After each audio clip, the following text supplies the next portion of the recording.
আসসালামু আলাইকুম। আমি ইস্তিয়াক আহমেদ বলছি। আজকে আপনাদের সাথে আলাপ আলোচনা করবো রাইট ফর্ম অফ ভার্বস, কি রুলস অ্যান্ড এক্সাম্পলস। সো আমাদের ফার্স্ট রুল হচ্ছে প্যাসিভ ভয়েস নিয়ে। তো প্যাসিভ ভয়েসে সাধারণত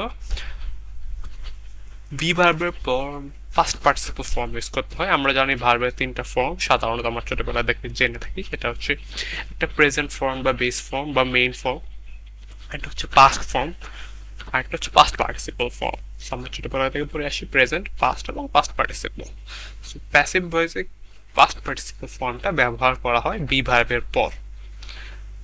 তো দেখি আমরা ফার্স্ট এক্সাম্পলটা দেখি। The homework was completed on time, right? The homework was completed on time. So দেখেন হোমওয়ার্কটা হচ্ছে কমপ্লিট করা হয়েছিল। সো কমপ্লিটটা কে করেছে? অবশ্যই কোনো ব্যক্তি করেছে, ঠিক আছে? সো দেখুন, মনে করি বাই মি, অর্থাৎ I completed the homework on time. আমি যদি এটাকে অ্যাক্টিভ করি, যদি আই হয়, আই কমপ্লিটেড দ্য হোমওয়ার্ক হয়, সেক্ষেত্রে এটা অ্যাক্টিভ হয়ে যাচ্ছে, ঠিক আছে? মানে আমি কাজটা করতেছি।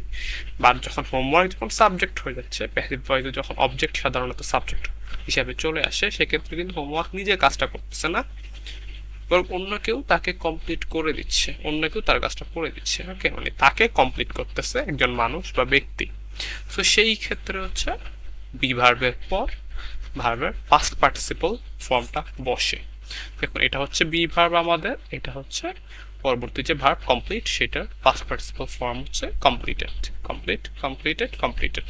এটা পাস্ট এবং পাস্ট পার্টিসিপল ফর্ম দুটাই সেম, এবং এটা হচ্ছে এখানে পাস্ট পার্টিসিপল ফর্ম। তারপরে সেন্টেন্সটা আমরা দেখি, the building is constructed by skilled workers. এখানে কিন্তু অলরেডি বাই স্কিল্ড ওয়ার্কার্স বলা আছে। সো আমরা যদি লিখতাম skilled workers, skilled workers, okay, constructs the building, constructs the building, okay, sorry, that is something out. Okay, আশা করি আপনি বুঝতে পেরেছেন। চলো আমরা নেক্সট স্লাইডটিতে চলে যাই। সেটি হচ্ছে after modals. So use the base form after modals. So modal verb বা মডেল অক্সিলারি ভার্ব যেগুলো বলে, can, could, will, would, shall, should, এই টাইপের ভার্বগুলো। তো এই টাইপের ভার্বগুলোর পরে যদি আপনি বেস ফর্ম ভার্ব ইউজ করেন, সেই ক্ষেত্রে আপনাকে অবশ্যই ভার্বের বেস ফর্ম ইউজ করতে হবে। অর্থাৎ শি ক্যান সিং বিউটিফুলি, আপনি বলতে পারবেন না যে শি ক্যান সিঙ্গিং বিউটিফুলি অথবা শি ক্যান টু সিং, এই টাইপের জিনিস আপনি ইউজ করতে পারবেন না। আপনার ইউজ করতে হবে she can sing beautifully. They will arrive soon, আপনি এখানে ভার্বের পাস্ট ফর্ম ইউজ করতে পারবেন না, পাস্ট পার্টিসিপলও না, শুধুমাত্র ভার্বের প্রেজেন্ট ফর্ম বা বেস ফর্ম। ওকে, চলো আমরা নেক্সট স্লাইডে চলে যাই। সেটা হচ্ছে আফটার প্রিপোজিশনস। ওকে, সো প্রিপোজিশনের পর সাধারণত প্রেজেন্ট পার্টিসিপল ইউজ করতে হয়। প্রেজেন্ট পার্টিসিপল মানে কি, ভার্বের বেস ফর্মের সাথে আইএনজি যোগ।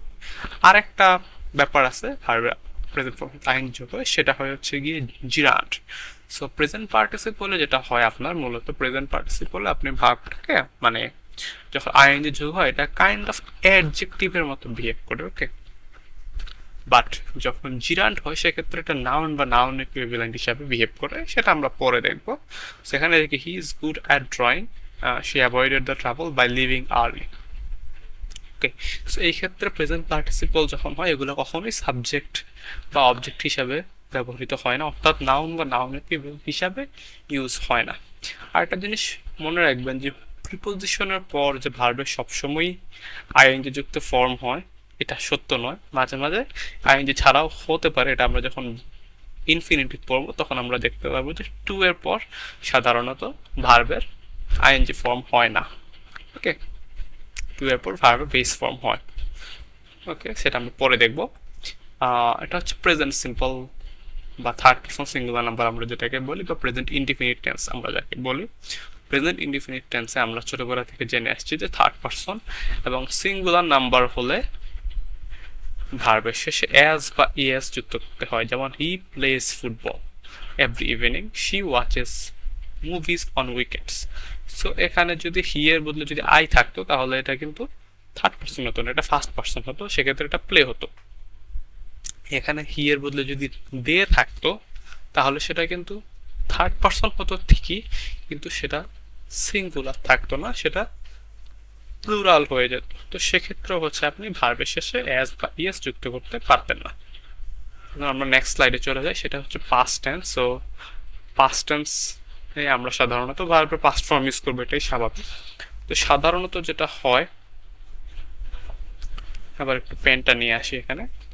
So visited the museum last week, যেহেতু এটা বলাই হয়েছে যে লাস্ট উইকে সে মিউজিয়াম ভিজিট করেছিল, সেক্ষেত্রে অবশ্যই এটা ভার্বের পাস্ট ফর্ম হবে, কারণ এটা একটা পাস্ট ওয়ার্ক। লাস্ট উইক মানে অলরেডি একটা উইক পার হয়ে গেছে, মানে গত সপ্তাহে সে তারা মিউজিয়ামটা ভিজিট করেছিল। তো স্বাভাবিক। আমি যদি এখানে লাস্ট উইকের বদলে আমি যদি এভরি উইক দিই, they visit the museum every week. Sorry, I don't know what is happening. Okay. So যদি এভরি থাকতো তাহলে হতো they visit the museum every week.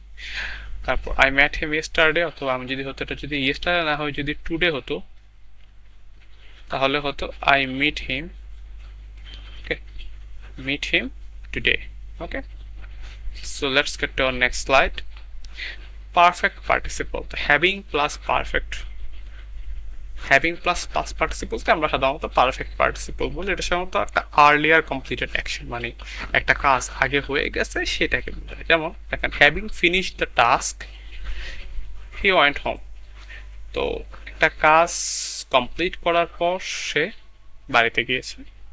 এবং having seen the result she smiled, অর্থাৎ রেজাল্ট দেখার পর সে হেসেছিল। ওকে, just like that. এটা একটু টাফ, যেমন সাধারণত আপনি চিন্তা করতেন যে হি প্লেস ফুটবল হবে, সো সাধারণত he plays the guitar well, এটা বলা যায় সে গিটার ভালো বাজায়। But he does play the guitar well, এটা মানে হচ্ছে বোঝাচ্ছে যে সে আসলেই গিটারটা ভালো বাজায়। একটু এমফেসিস দেওয়া হচ্ছে, একটু জোর দেওয়া হচ্ছে, এটা একটু অ্যাডভান্স লেভেলের রুল। চল আমরা নেক্সট স্লাইডে চলে যাই। এটা হচ্ছে লেট মেক হেল্প। সো সাধারণত যেটা হয় যে লেট ভার্ব, মেক ভার্ব বা হেল্প ভার্ব, এই টাইপের ভার্বগুলোর উপর বেয়ার ইনফিনিটিভ হয়। সো বেয়ার ইনফিনিটিভটা খুবই চমৎকার জিনিস, সেটা হচ্ছে গিয়ে মানে হচ্ছে কি টু প্লাস ভার্ব হওয়ার কথা। আমরা জানি ইনফিনিটিভ মানে to plus verb, but bare infinitive হলে এই টুটা হচ্ছে আপনার উজ্জ থাকে বা থাকে না। যেমন লেট হিম টু গো না হওয়ার কথা ছিল, বাট এখানে টুটা উজ্জ আছে। শি মেড মি টু লাভ হওয়ার কথা ছিল, বাট এখানে টুটা উজ্জ আছে। হেল্প মি টু ডু হওয়ার কথা ছিল, বাট এখানেও টুটা উজ্জ আছে। ওকে,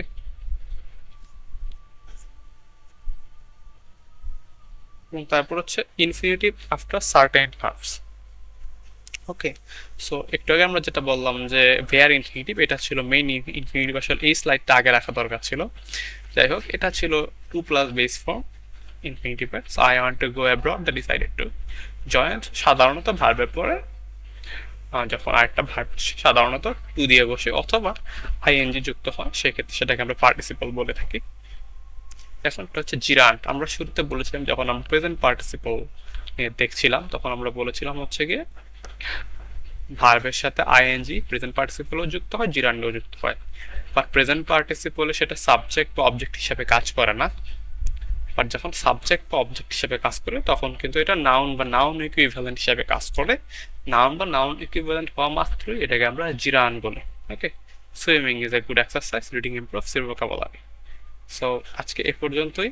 আশা করি আপনারা যদি আমার এই ভিডিওতে কোনো ভুল ভ্রান্তি থেকে থাকে অবশ্যই কমেন্টে জানাবেন, ভালো লাগলেও জানাবেন। ধন্যবাদ, আল্লাহ হাফিজ।